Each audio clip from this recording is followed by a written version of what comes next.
Bom, gente, hoje nós vamos ter aqui a nossa convidada Vanessa Ancelone, né? Ela é uma conhecida virtual nossa que hoje conhecemos pessoalmente. Encontro de internet, você sabe, não faço isso em casa.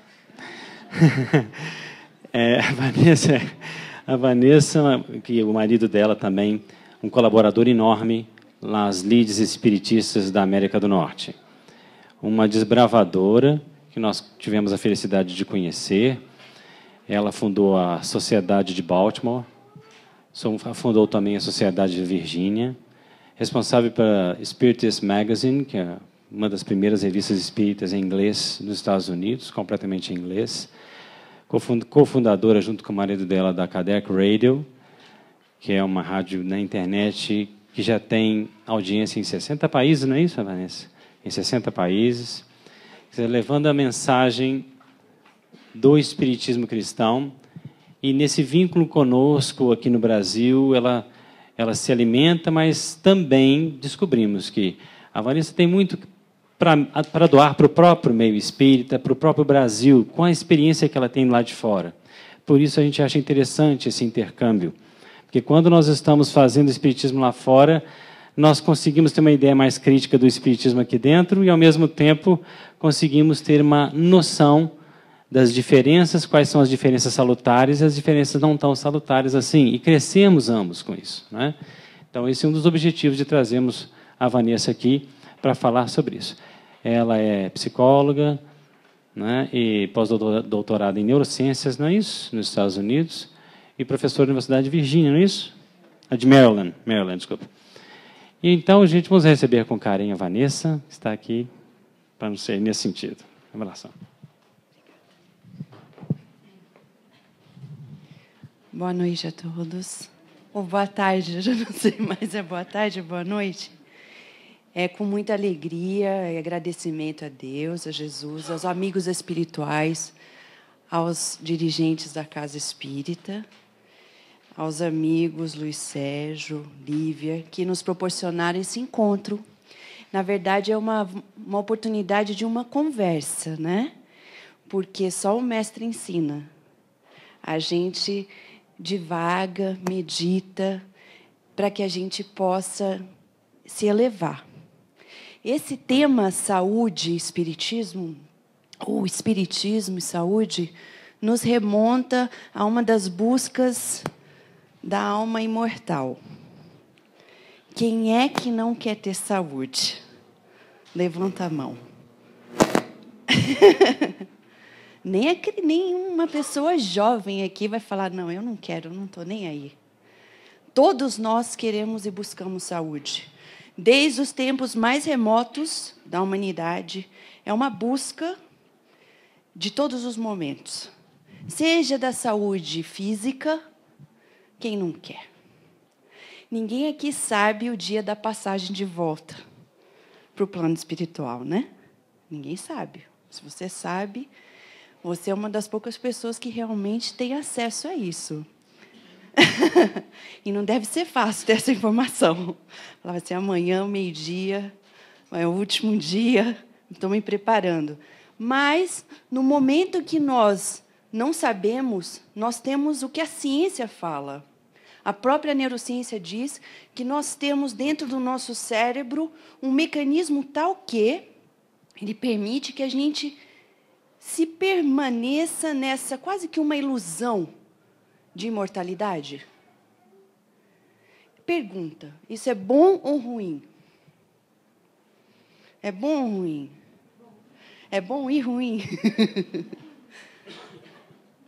Lá no Livro dos Espíritos, Kardec vai tratar disso, né? Na lei de preservação, lei de destruição, quando ele vai tratar desse questionamento. É importante querer viver, mas a vida é imortal. Mas a gente precisa ter gana de viver essa vida. Esse também foi o caso de um senhor que, na época da Amália Domingo Soler, a grande médium espírita espanhola, que hoje vive por ajudar a difusão do movimento espírita no plano espiritual. Ela recebia muitas cartas de pessoas, como pessoas que mandavam para o Chico Xavier, falando, olha, eu estou com esse problema. E um senhor, que era avô, um coração de avô, né? Ele escreveu para ela. Eu tenho a carta aqui. Não é a carta de Paulo, mas é a carta que mandou para a Amália Domingos Soler. A carta que ele mandou para a Amália, falando, Amália, eu sei que você vai poder me ajudar. Meu coração de avô, angustiado. Quem quiser ler, a tradução do espanhol desse livro tem o título Reencarnação e Vida. É fantástico. Ele fala, Amália, faz aproximadamente uns 9 anos que está no manicômio a minha neta. Um avô desolado pela falta de saúde da neta. Quem não ficaria? Mas esse caso é muito particular, porque ele diz, ela tem uns 13 anos, mas o seu estado de saúde é dos mais tristes. Porque ela é praticamente uma autômata. Ela é impossibilitada de ambas as extremidades. Ela não anda. É surda, muda. Não tem conhecimento nem raciocínio de qualquer gênero. E nesse estado ela permanece. E eu sinto por ela um carinho, uma afeição, mas estou muito triste, porque as minhas circunstâncias não permitem cuidar dela diretamente. E ele diz, isso me faz sofrer horrivelmente, porque nesse fato eu vou visitá-la, mas ela é completamente indiferente à minha presença. A angústia dele não é só de ver a neta querida naquelas condições, mas de não conseguir ter nenhuma expressão de retorno da parte dela, porque ela não tem como se expressar. E aquilo é como se fosse um sofrimento maior ainda para ele. Então ele diz, por tudo isso, eu te suplico encarecidamente que peça ao guia dos seus trabalhos alguns dados da nossa história passada, dessa criatura infeliz e da minha relação com ela. Eu creio no Espiritismo e nas realidades das encarnações sucessivas e necessito tranquilizar o meu espírito com uma nova revelação. Ele faz o apelo à Amália. Vamos fazer uma pausa. É justo eu passar uma situação dessa, virar para um médium e querer saber se eu tenho alguma maneira de me consolar? Mas existe um tabu hoje no nosso movimento espírita. Porque muitos médiuns, às vezes, são procurados com esse tipo de pedido e eles acham que não. Se você não sabe, não é para saber, acabou. Quem é que pode nos dizer se a gente pode ter acesso a algum tipo de informação que console ou não? Eu, como médium? A Amália? Foi ela que pegou a carta e disse, quantos de nós, às vezes, estamos frente ao sofrimento alheio, nessa busca da saúde, às vezes, afetiva. Ele não está pedindo, olha, dá para o guia ir lá e curar minha neta? Mas dá para ter algum elemento para consolar meu coração? Isso não é válido? E quantas vezes nós nos encontramos na correria do fazer da tarefa espírita e não nos sensibilizamos com esse sofrimento e não fazemos a ponte com quem tem a informação, que são os espíritos superiores a nós. A Amália não responderia jamais essa pergunta por ela. Nesse livro, Reencarnação e Vida, a Amália Domingos Soler vai, com toda a compaixão, falar para o mentor dela. Por que esses espíritos estão sofrendo tanto? Ela foi tocada. Ela não virou as costas e disse, gente, esse pessoal também, né? Vai rezar, vai tomar um passe. Que a gente é assim. Vai lá, reza, toma passe, toma água, que tudo vai dar certo. Isso é válido. Mas será que não tem uma palavrinha que a gente pode ter de uma forma inspirada para acalmar e consolar esse coração sofrido? Ele não está pedindo nenhum milagre. A gente sabe que não existe um milagre em si, mas não está pedindo nada extraordinário. É isso que a gente quer dizer. O que ela fez? Orou e Alá Kardec, porque Kardec consultava, mas com um propósito maior que o interesse pessoal.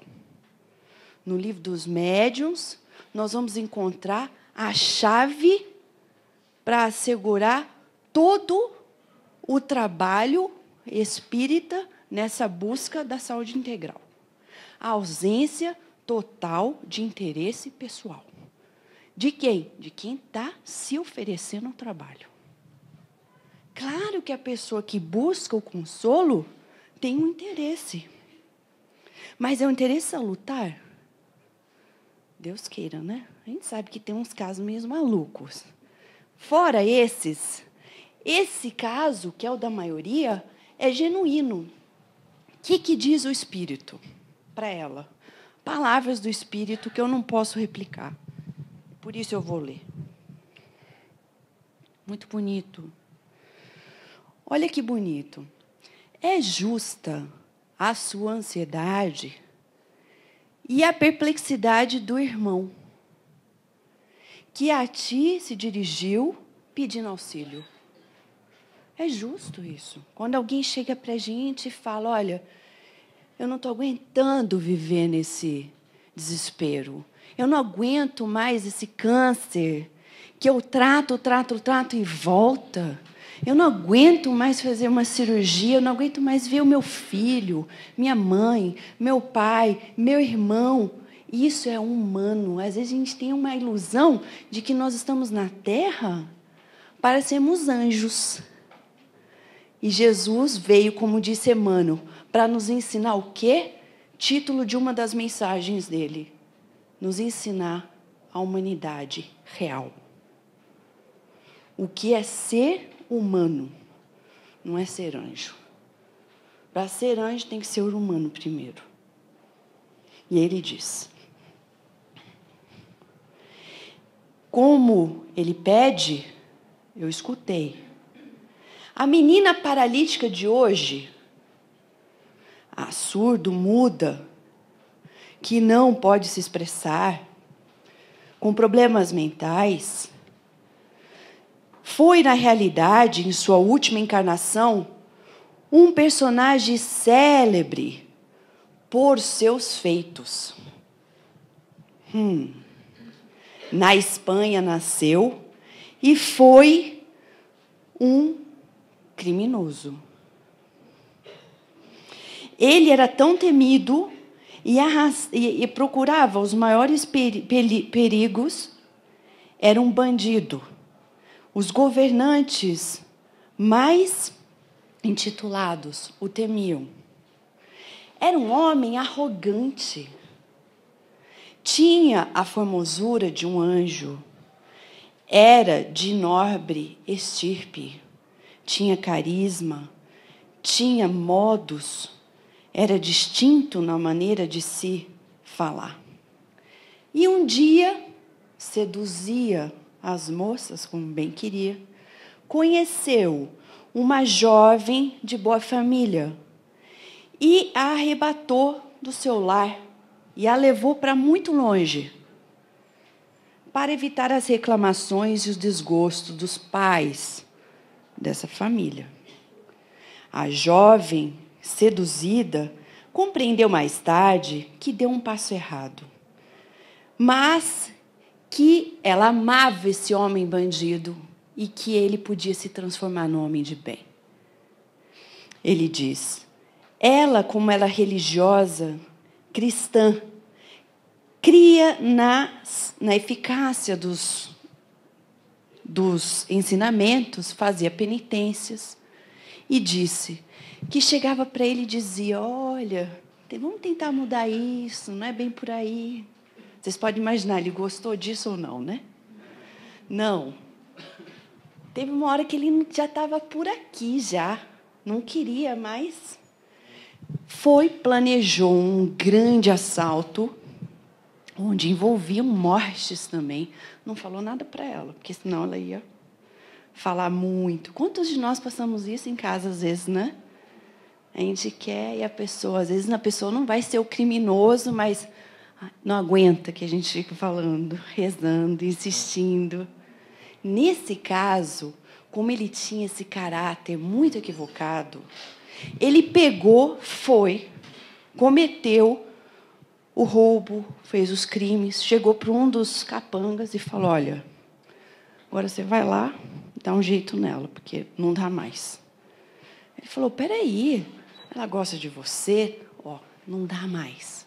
É muito blá, blá, blá.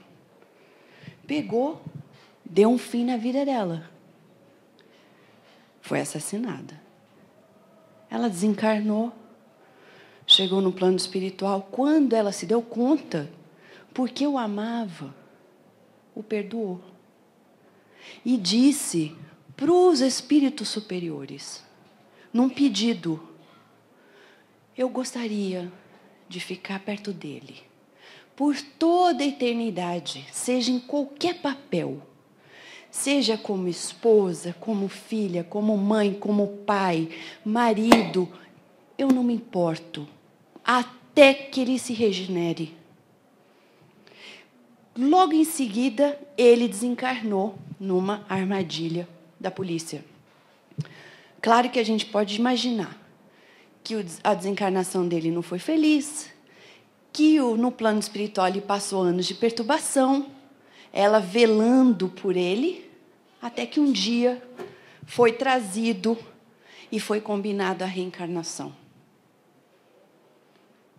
Quem é a moça que foi morta? O avô. Quantos insights nessa história real para que a gente reveja os nossos vínculos, porque a saúde integral depende essencialmente dos nossos relacionamentos conosco. Por isso Jesus falou, né? Tem que amar o outro como a si mesmo, quer dizer, primeiro aqui. Se eu olho no espelho e não estou gostando, aí tá feia a coisa. É como um dia um mentor disse para a gente: se a gente não se aprecia na essência, é como se eu chegasse para o pintor de um quadro, olhasse para o quadro, esquecendo que o pintor está do lado, e falava: quadro horrível. O quadro não sente nada, né? Mas o pintor... Claro que Deus não vai sentir de uma forma humana, mas esse amar a Deus sobre todas as coisas envolve esse amor a nós mesmos. Porque a gente é o quadro, é a obra. Ainda que a gente tenha imperfeições, nós somos perfectíveis. Essa palavra imperfeição, ela é só uma maneira educativa que Kardec encontrou para dizer que há algo a ser trabalhado. É a perfectibilidade de cada um de nós. E aí a diferença. Porque nós encontramos em nós o potencial do ser angélico de amanhã como no outro. E foi nessa experiência que esse espírito, antes a namorada, esposa, na vida seguinte, o avô trabalha, refina esse amor sublime. A saúde de um depende da colaboração do outro e vice-versa. Então, uma das coisas que a gente pode observar é que não tem como atingir essa saúde sozinho. Eu vou ficar em casa, descansando.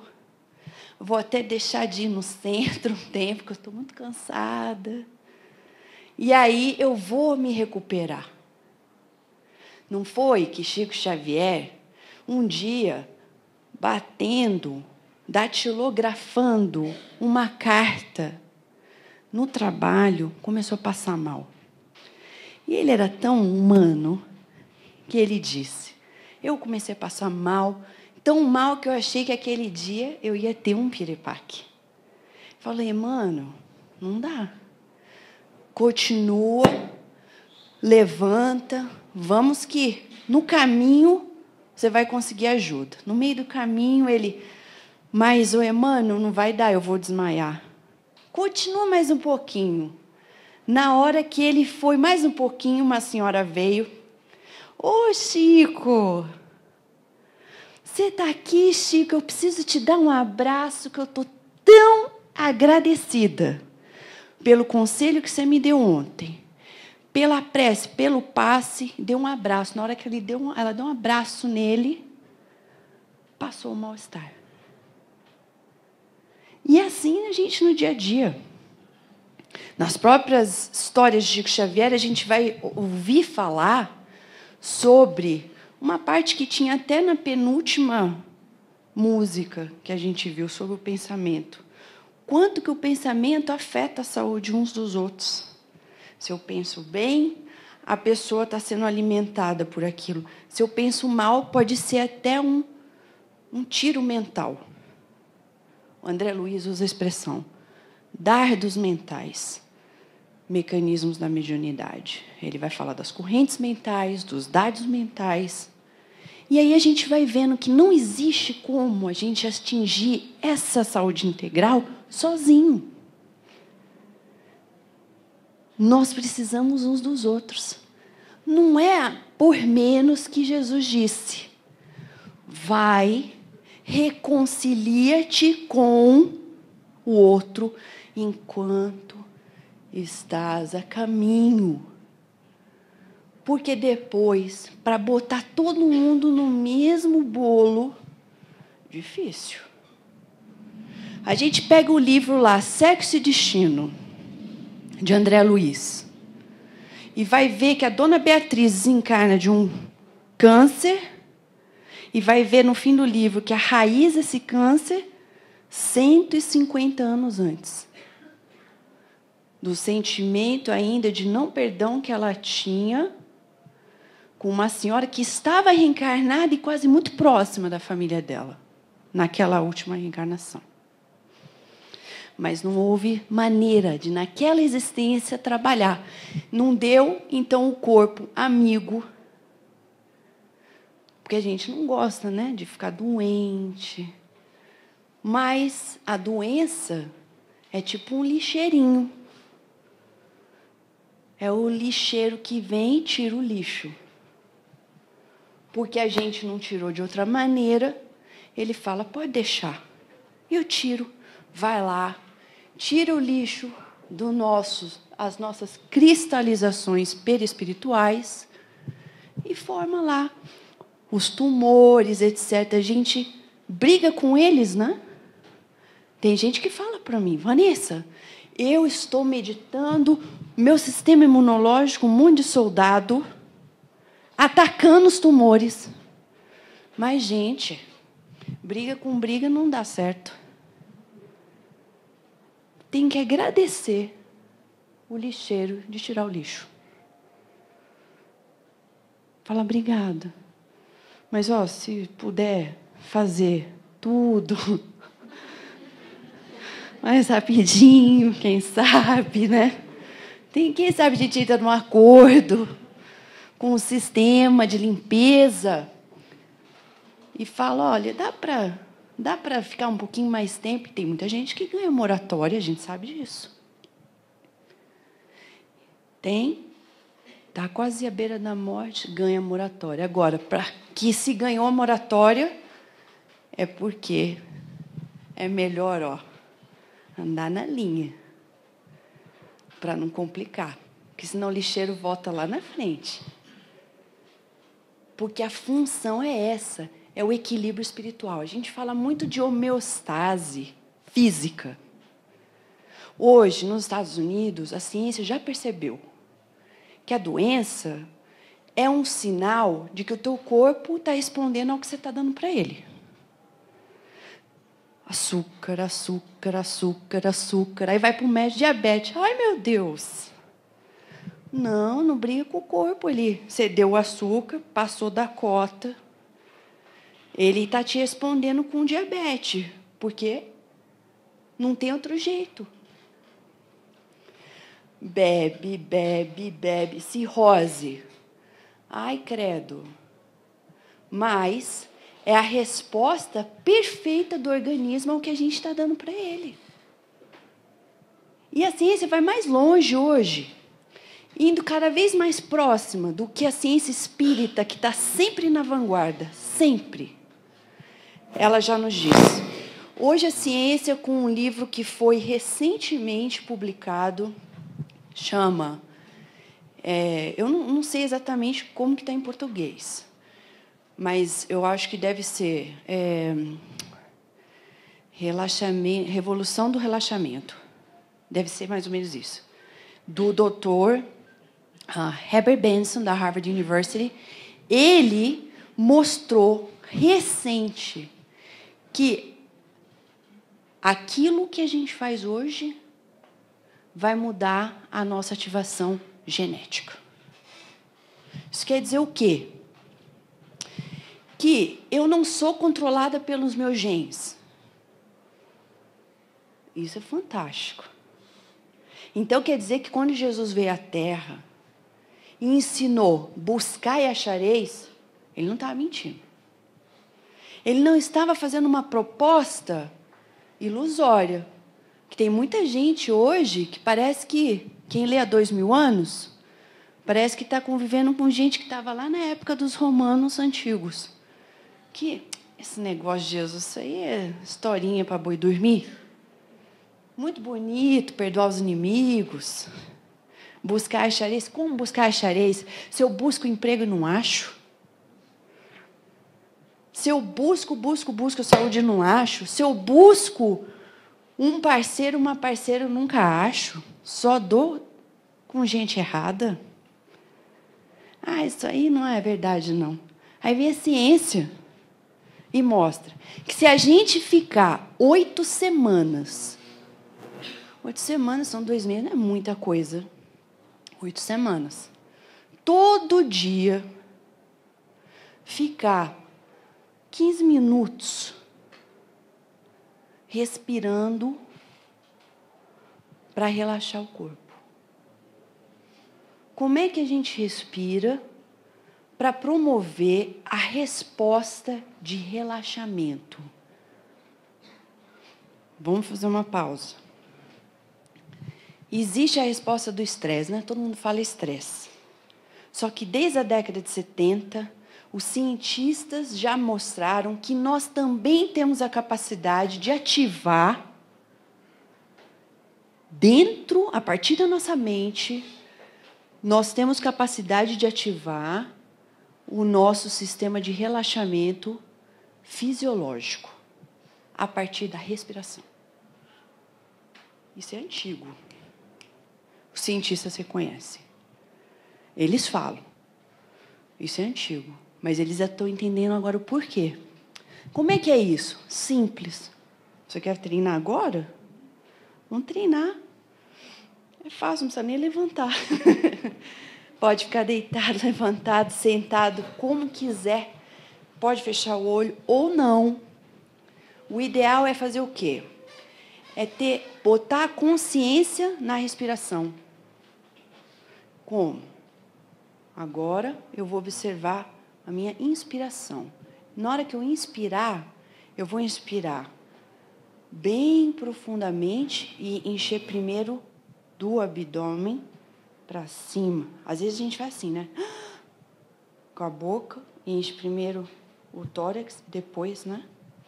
Não, é o contrário. Pelo nariz, a barriga. Aqui tem um nenenzinho, então ele já está lá. Ele já está mais cheinho, ocupando espaço. Então, vai. Enche. Tá puxando. Segura um pouquinho. Deixa o oxigênio bem fundo. Aí, pode ir pela boca. Bem lentamente. Não é assim, ó. É.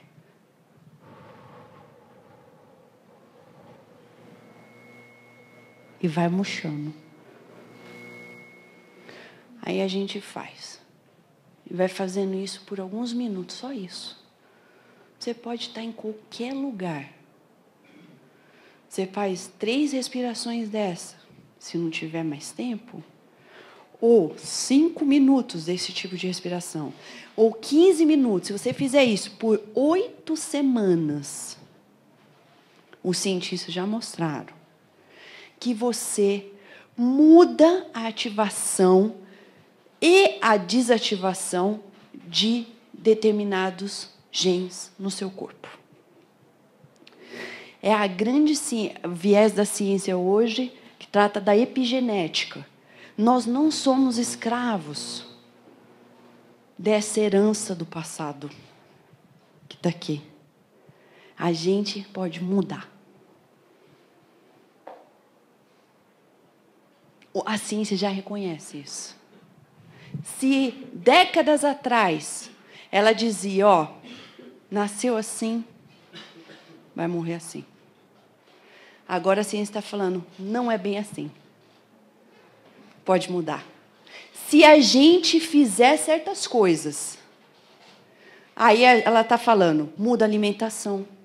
Porque na saúde integral, se nós formos pegar o livro E a Vida Continua de André Luiz, quando ele fala dessa bonita analogia do ser tríplice, espírito, perispírito, corpo, comparando com o cavalo, a charrete e o cavaleiro, a pessoa que vai dirigindo. Se a gente for lá ver, eu não vou falar quem é quem, porque aí o povo vai ler, né, Ricardo? Se não leu, vai reler. Pode ver o filme também, né, que o filme também mostra, é até mais bonito, visual. A gente vai ver ali que para ter essa saúde integral dessa multidimensão, a gente precisa trabalhar com uma abordagem multidimensional. Então, eu preciso do quê? Trabalhar o corpo, perispírito, espírito. Tem muitos de nós espíritas que acreditamos que a saúde integral é só espírito. Aí, Evangelho segundo o Espiritismo. Cuidai do corpo e da alma. Será que essa ordem ela é ao acaso? Cuidai do corpo e da alma. Não é. Para quem está encarnado, se não cuidar do corpo, não fica encarnado.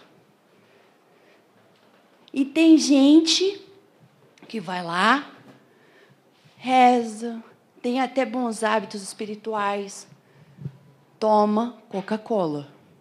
Ixi, aí eu toquei num ponto nevrálgico.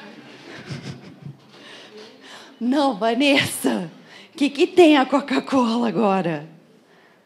A Coca-Cola é simplesmente um veneno. É um veneno. Ela não ajuda em nada. Ela só vai prejudicar o metabolismo. Então, não estou cuidando do corpo.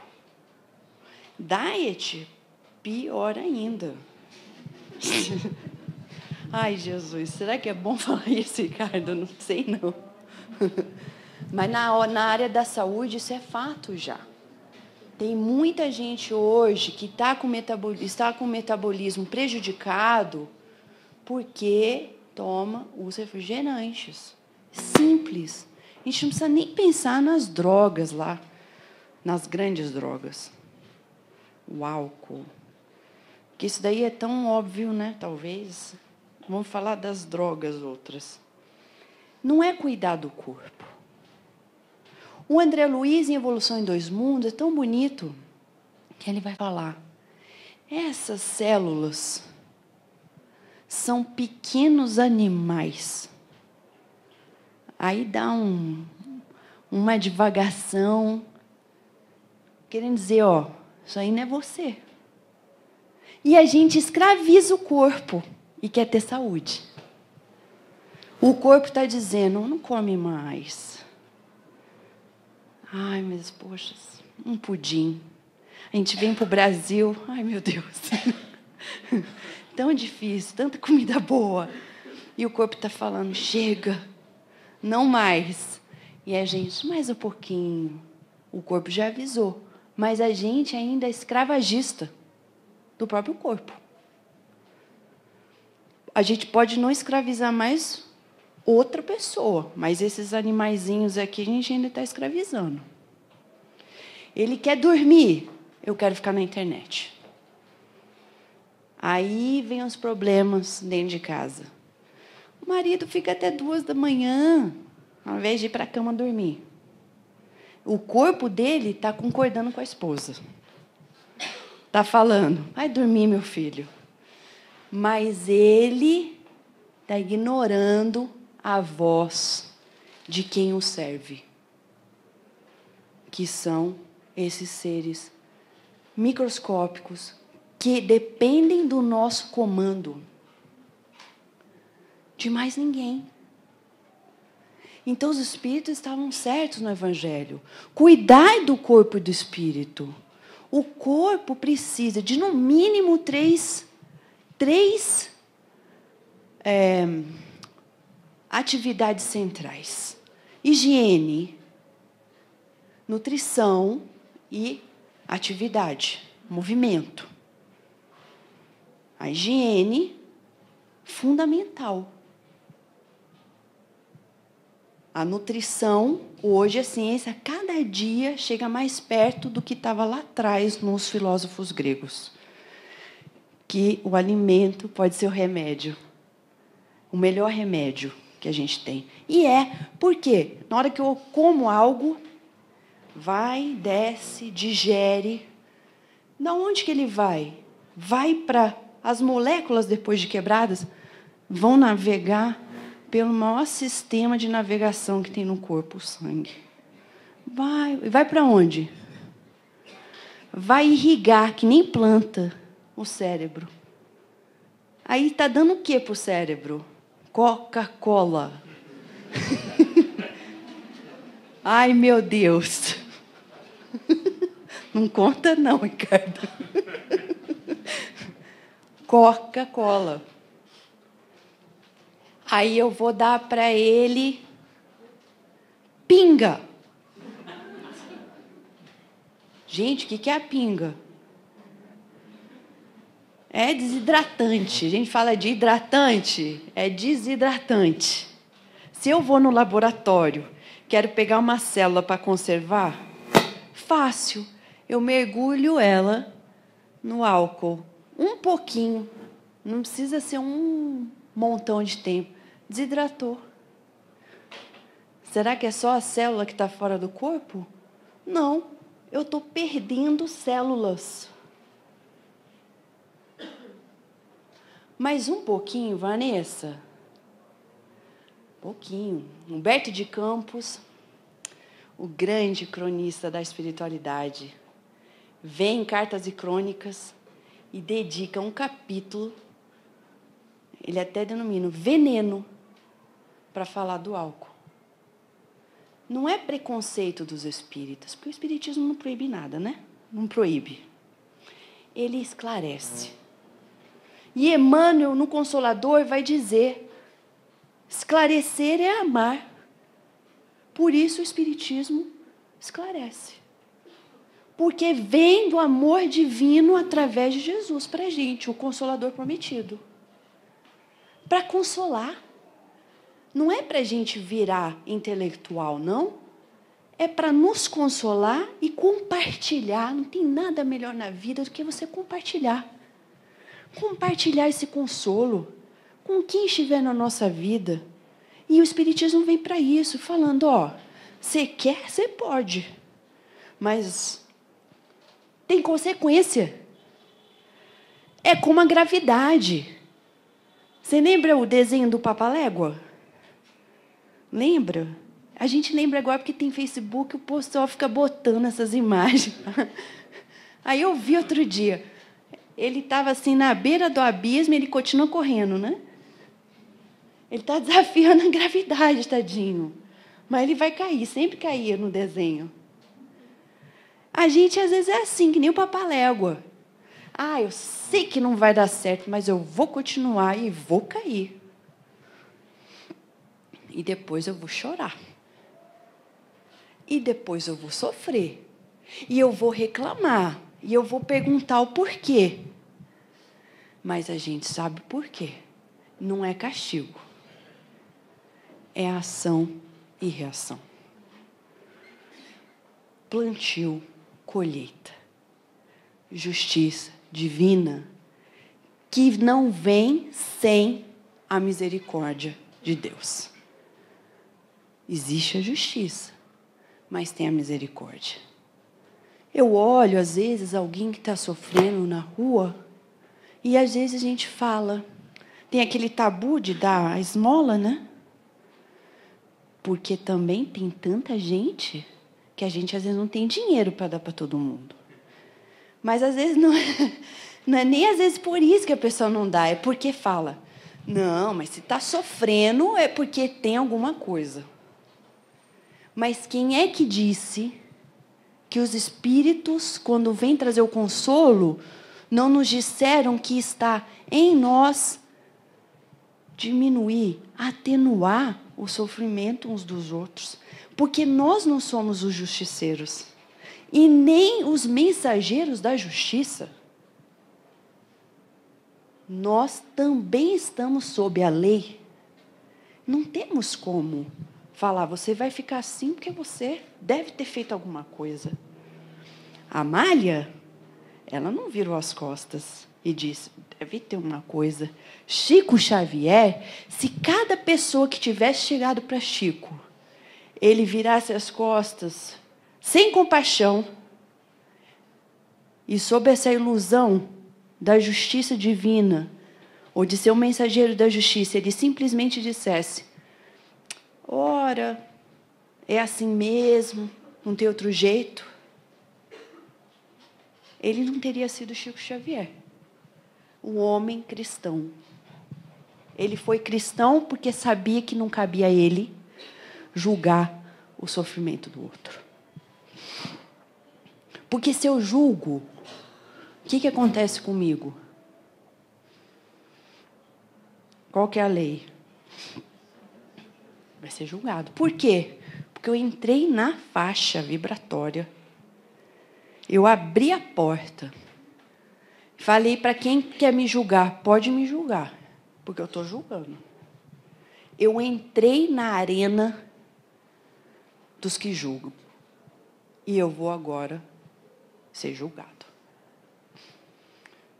É a parábola do servo não misericordioso, que veio aprender que se você foi perdoado, perdoa. Para ter a saúde. Hoje a ciência fala, às vezes a gente tem dor na coluna aqui, lombar, já tem relatos científicos de bom respaldo, credibilidade, dizendo que está correlacionado à dificuldade de perdoar. Ai, meu Deus, todo mundo tem problema de coluna. Mas eu vou agora me julgar também? Me apedrejar? Não. É o auto-perdão. Quando eu falo de saúde integral, é o corpo que a gente tem que tratar, mas eu vou na raiz. Emoção, mente. Como é que eu trabalho as minhas emoções? A gente não quer nem falar de emoção. Olha esse senhor, o avô. A humildade dele e a consciência do que ele está sentindo. Porque às vezes a gente está sentindo as coisas e não sabe nem dar nome. Às vezes a gente pergunta para um amigo: o que você tem? Não sei. Mas eu estou vendo que você está angustiado, não sei. Aí começa a conversar. Olha, agora você está me falando, eu acho que eu estou mesmo ansiosa por causa disso. Mas a pessoa não foi treinada. Por isso que hoje, para e passo com Jesus, que foi o grande mestre das emoções, do controle emocional, você vê que ele nunca reagia, ele agia. A gente fez um estudo de Jesus no Lar, Boa Nova, e pegou a linguagem não verbal de Jesus. Na análise disso, a gente observa que Jesus, ele era tão mestre, que alguém perguntava para ele não saía respondendo. Porque hoje a gente acha bonito, alguém pergunta, a gente já está com a resposta na ponta da língua. Né? Isso é bonito. Se pensou, você está pensando. Você não sabe. Ou você está mentindo. Você está inventando. Não. Ele nunca respondia de sopetão. A descrição dos espíritos espíritas é de que ele pausava, sorria. Era um mestre que sorria. Pausava, sorria. Não era para sorrir da desgraça de ninguém, mas para já dar uma amenizada. E ele pegava e respondia. Só que ele não falava a coisa assim, bum, bum, bum. Ele dava pausas. E às vezes as pausas eram longas. Imagina como era bom falar com ele. Não tinha ansiedade. Ele ia explicando, parava e diz, Humberto de Campos no Boa Nova, ou Irmão X, para dar tempo para o pessoal processar. Às vezes a gente não dá tempo para o povo escutar a gente. E a gente fala: você não está me entendendo. Não tem saúde que aguente se a gente não aprender a comunicar com serenidade. Olhando no olho do outro. Fazendo a pausa. Para que a pressa? Ela mata. E na hora que a gente não precisava ficar mais aqui. Ele mostrava na postura o controle emocional que a gente precisa angariar para atingir essa saúde integral. Como que é a nossa postura? Hoje a ciência, principalmente a neurociência, mostra que se eu te mostrar algo aqui na minha face e outra em todo o corpo, pelo gesto, pela postura, se for incongruente isso, a pessoa vai captar a do todo. Então, eu estou aqui. Oi. Vocês já captaram, né? Também tem alguma coisa esquisita esse oi. Não engana mais. Aí a gente começa a ter um monte de problema. A maior parte da comunicação que a gente tem com os outros é não verbal. A gente está falando aqui, a ciência diz que o que fica, 7%. E a gente se esguela no espiritismo. É uma falação, né? Na rádio, nas palestras. Na hora do almoço, é tudo. Mas é bom falar. Não pode esquecer de fazer como Jesus falava, falar com a alma. Falar, como Eurípides Barçanufo dizia, de espírito para espírito. Jesus não tratava nenhum de nós, e não trata até hoje, como nós somos hoje. Ele olha para o espírito imortal, ele já está vendo a gente lá longe. Ele não olhava para o Pedro, que ele sabia que era frágil. Ele olhava para o Pedro, que sabia que já ia passar da fragilidade, que nem Pedro conhecia ainda. Deus não vai nos amar mais, não vai, se a gente vier no centro espírita. Não? Não. Porque Ele ama, sempre amou, sempre vai amar. Vamos meditar nisso. É a chave da nossa administração emocional. Pensar que a gente não precisa barganhar com Deus para viver melhor. Pensa assim, ser amado hoje, ontem, sempre. Não, mas vai amar mais, né, Vanessa? Na hora que eu ficar como Jesus, não vai. Ama igual. A gente é que vai amar diferente.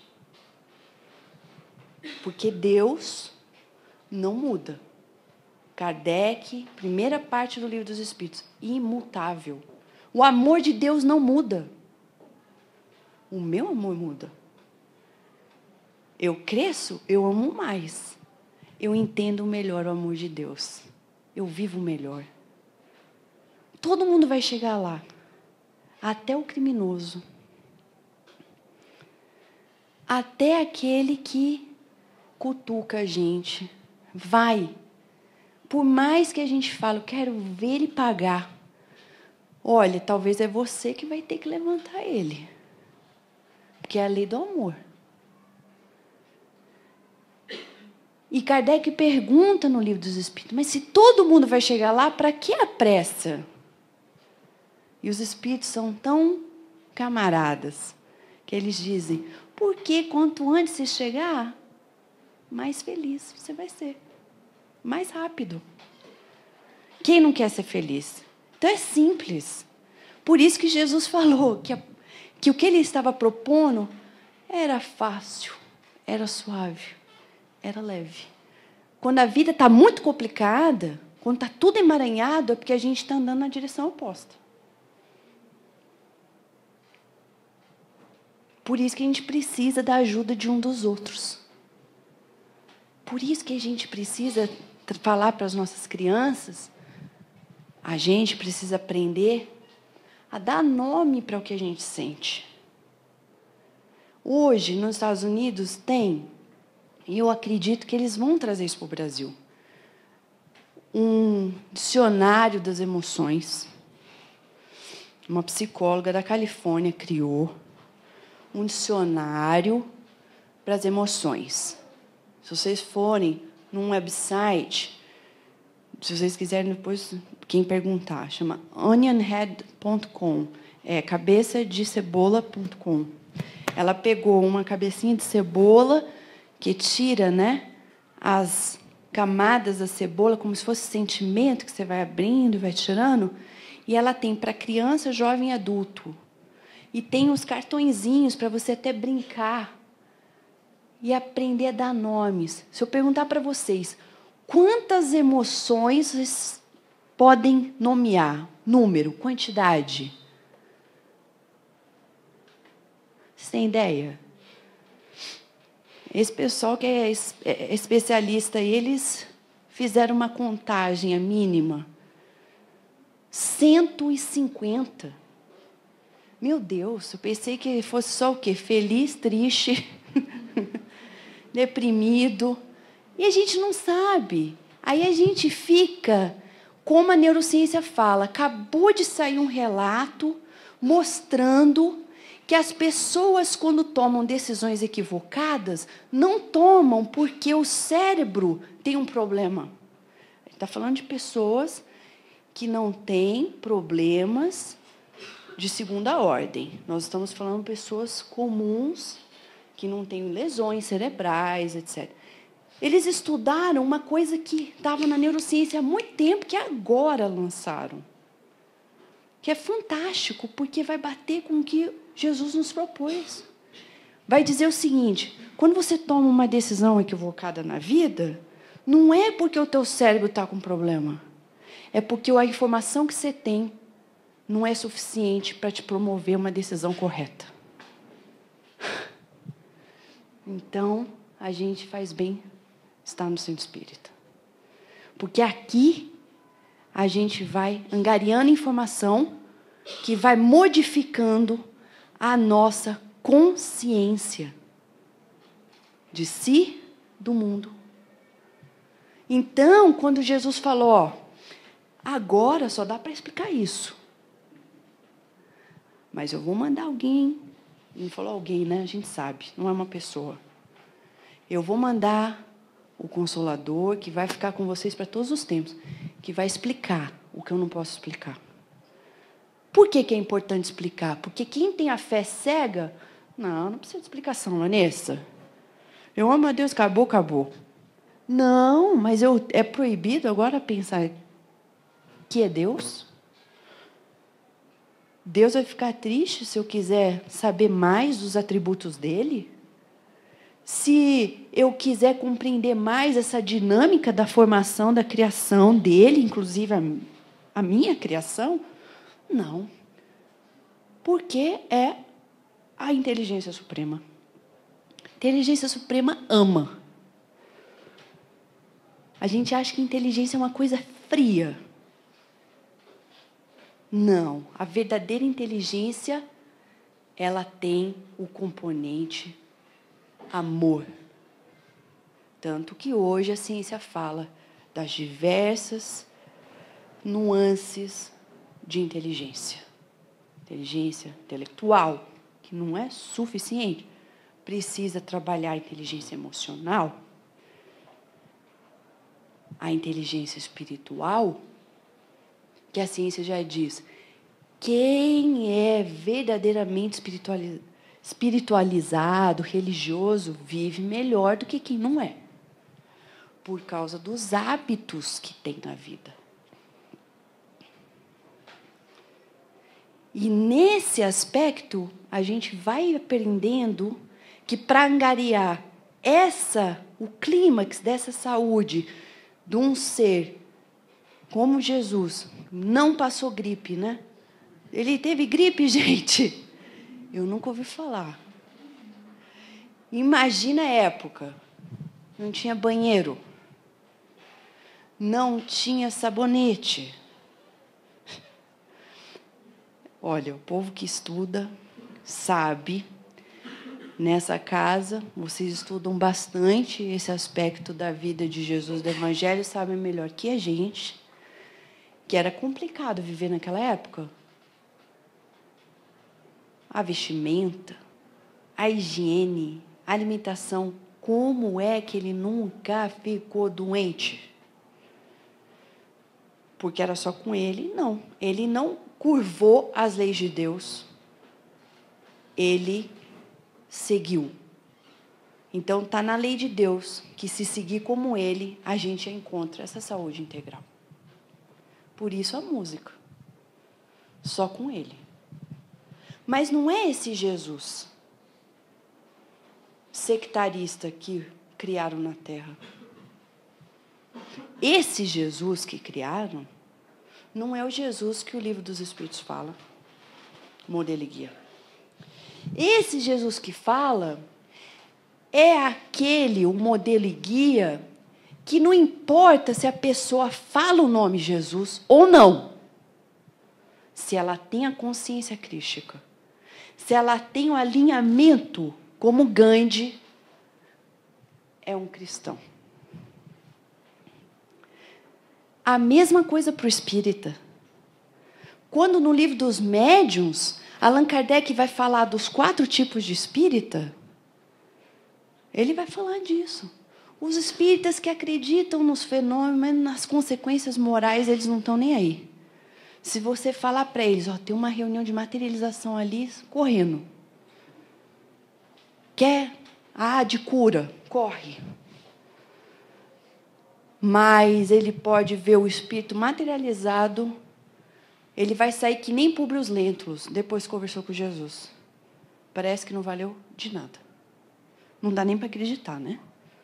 Quando a gente lê há 2000 anos, pensar, ele estava na frente, recebeu toda aquela informação, a filha curou, ele vira as costas, é como se nada tivesse acontecido.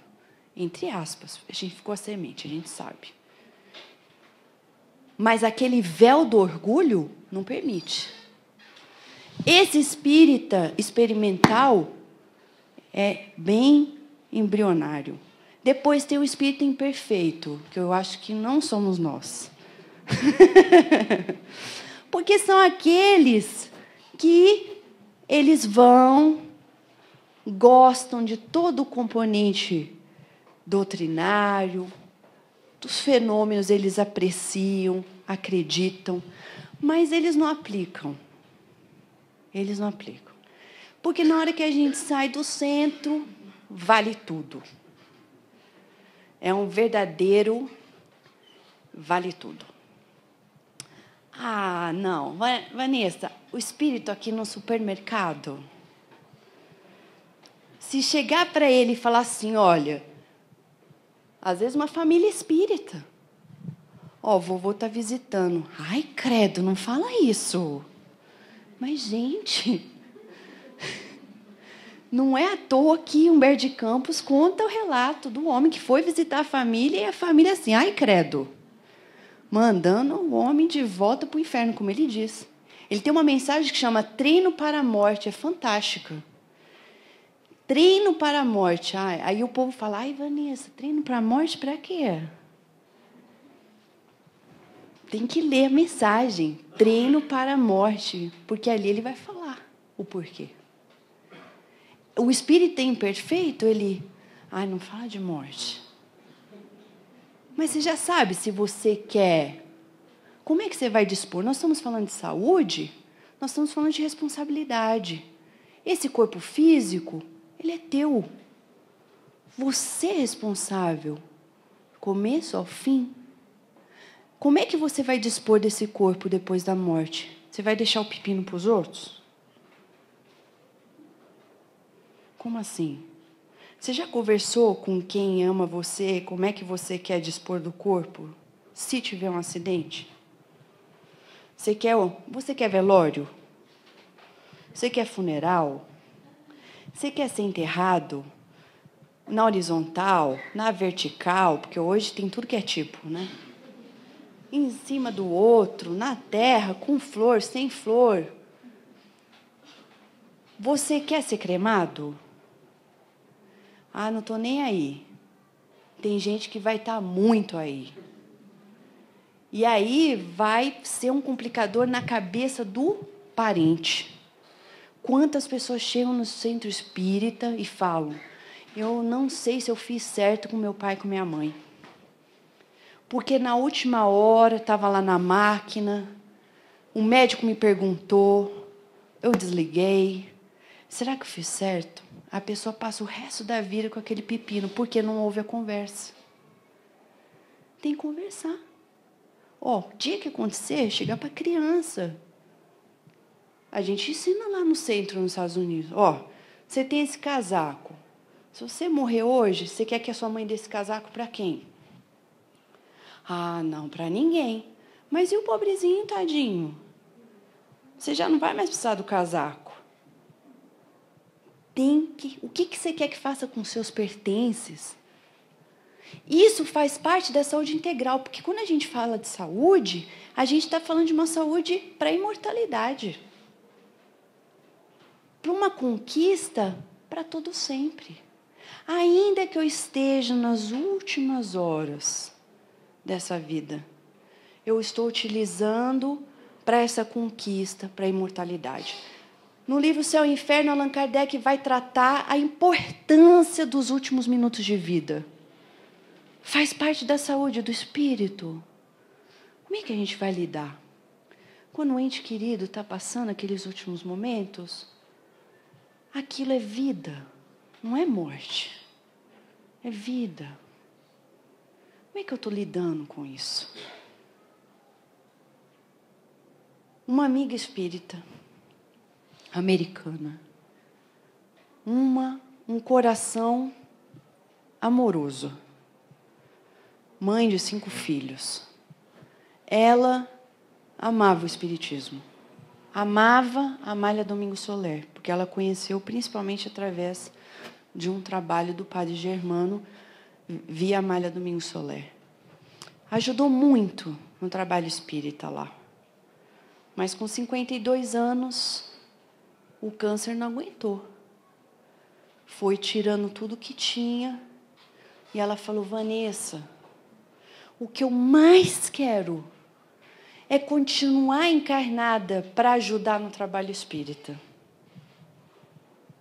Mas os mentores já estavam dizendo: são etapas da vida imortal. Você vai um dia à escola, você pode querer ficar lá até meia-noite, mas meia-noite e 1 é outro dia. É outro dia. Nada na vida a gente vai fazer de uma vez, tudo. O próprio Allan Kardec. Os espíritos falaram: ó, calma, segura, dá uma brecadinha. Tudo vai dar certo. Porque somos uma equipe trabalhando. Outros estão vindo para prosseguir no trabalho. E você vai continuar. Numa dimensão que é até mais fácil trabalhar nesse aspecto. E vai ajudar na parte encarnada também. E quem sabe, reencarnar. E ela foi. E hoje ela vê. Selênia Shepherd, essa amiga querida, que já vê com os próprios olhos que, de fato, a vida continua. E que o importante é angariar essa saúde imortal. Que não pertence só à saúde do corpo. É uma saúde completa, integral.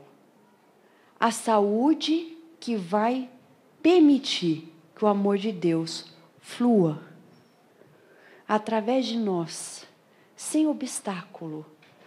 Porque Jesus não ficou doente, porque ele não bloqueava o oxigênio de Deus. Ele não bloqueava o fluxo do oxigênio divino.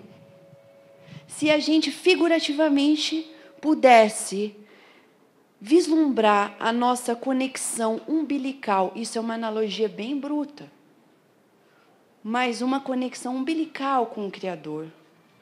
Quando a gente bloqueia esse fluxo, a gente adoece. O amor tem que fluir, sem restrição.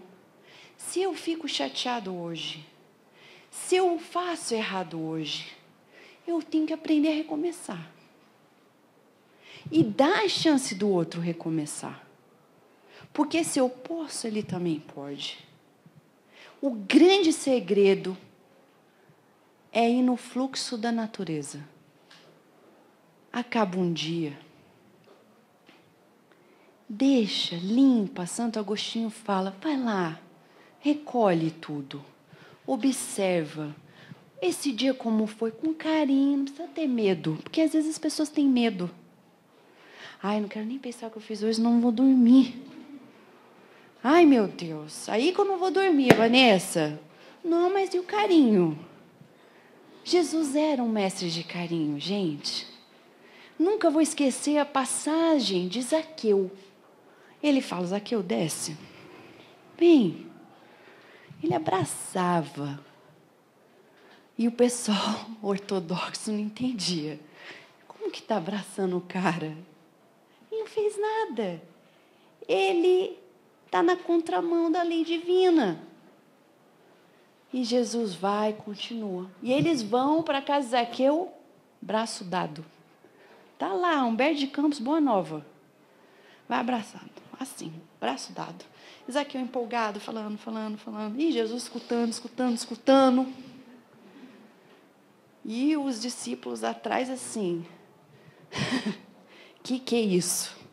E vai para casa, e deixa o povo, e Zaqueu está empolgado, e dá comida para todo mundo. E aí, Zaqueu vai e fala, hoje eu mudo tudo. Jesus vai, abençoa ele, abraça. Um abraço promove saúde. Nas nossas famílias, se a gente se abraçasse mais, a gente ia adoecer menos. A gente não abraça. Eu pego um animalzinho de laboratório e faço só assim, 5 minutos, carinho nele, né? Só assim. Eu vou fazer o teste depois, muda toda a fisiologia dele. Não precisa ser o dia inteiro, 5 minutos. Libera endorfina. É o melhor remédio para tirar dor. Alguém está sofrendo? Carinho. Jesus era assim. Ele chegou para João e diz Humberto de Campos, acariciou os cachos do cabelo de João. Não é à toa que ele foi crucificado. Porque se hoje a gente imagina isso e fala, caramba, que carinhoso que ele é. Imagina 2000 anos atrás. Assim, esse cara tá maluco. Ele abraça, ele toca. A gente já vai migrando para uma sociedade que não quer tocar. A gente entende toda a questão do assédio sexual, mas a gente tem que aprender a domar isso. Tem que aprender a sublimar esse carinho. E ter o carinho com o olhar. Para a gente fechar, porque só mesmo com Jesus que a gente atinge essa saúde. Hoje, a maior doença da mente é a depressão. Por quê? Porque no despertar da consciência, a gente encontra o homem velho se deprime. Então, é uma doença que é sintomática da evolução do nosso planeta. Faz parte. Em parte, ela é boa. Porque ela mostra que aquele ser está despertando. Está começando a se abrir para se entender.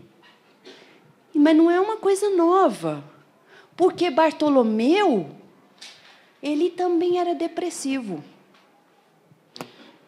Abraham Lincoln era depressivo bipolar e foi o maior presidente dos Estados Unidos de todos os tempos, modelo para todas as nações. E ele tinha um problema sério. E numa época que a gente não tinha esses medicamentos. Por isso que a gente fala, gente, abençoa o medicamento. Não briga com ele, não. Tem gente que chega, ai, credo, eu detesto. Não, ama. Porque tinha época que não tinha. Hoje a gente tem, é a misericórdia de Deus. Kardec fala dos elementais, você pega e pede. André Luiz fala em evolução em 2 mundos. São componentes eletroquímicos nos medicamentos, que se a gente coloca intenção, eles vão fazer o efeito. Depende da gente. É como o passe. Não depende do passista. Essencialmente, depende de quem recebe. Jesus falou, a tua fé te curou. Bartolomeu, ele era depressivo. Ele era que nem a gente, às vezes. Amava Jesus. Amava os ensinamentos. Imagina numa época em que ser pobre era pior do que hoje ser pobre. Porque hoje o espírito vai lá dar sopa, conversa com ele, tem uma escapada. Ele já não é visto como tão ruim como era na época de Jesus. Ser doente naquela época era a pior coisa do mundo. E outras coisas mais que a gente não vai entrar na questão. Bartolomeu sofria apesar de seguir Jesus, porque Jesus chega para ele e diz: por que está acontecendo, Bartolomeu? Ele falou: olha, mestre, eu amo tudo que o senhor fala, mas o meu pai me xinga, os meus irmãos me xingam de vagabundo, não me entendem, os companheiros de trabalho são rudes e ríspidos. Perdi a mãe quando eu era jovem. E aí o mestre, com carinho, com um sorriso que consola e fortalece, ele fala: Bartolomeu, você já ouviu uma boa nova que não traz alegria? Olha só, ele está dando remédio. E ele diz: a marca de quem entende e segue é, 3 letrinhas: alegria, coragem, esperança. Não tem depressão. Porque se eu não me ver confiante, eu tenho esperança de que amanhã eu vou conseguir. Se está difícil, eu tenho a coragem de persistir. E a alegria é um motor para que a coragem e a esperança fiquem ali fluindo, ainda que eu cometa um erro grave hoje. Eu não vou me matar, porque eu só complico. Eu não vou desistir. Eu não vou matar ninguém, nem por palavra e nem por ato. Quando ele escutou o diálogo, que é muito lindo, está no Boa Nova, Jesus dá o medicamento para Bartolomeu para a depressão. Bartolomeu sai, vai para casa, pai falando, os irmãos na incompreensão, os companheiros de trabalho, e Jesus à distância, mesmo não estando ali, ele captava o que estava acontecendo no psiquismo de Bartolomeu. Quando se reencontraram, ele percebeu: Bartolomeu tomou remédio da saúde imortal, alegria, coragem e esperança. Só com Jesus. Vamos tomar o remédio. Ele não tem efeito colateral. E nessa alegria nós vamos agradecer e agradecer muito esses momentos com vocês. Muito obrigada.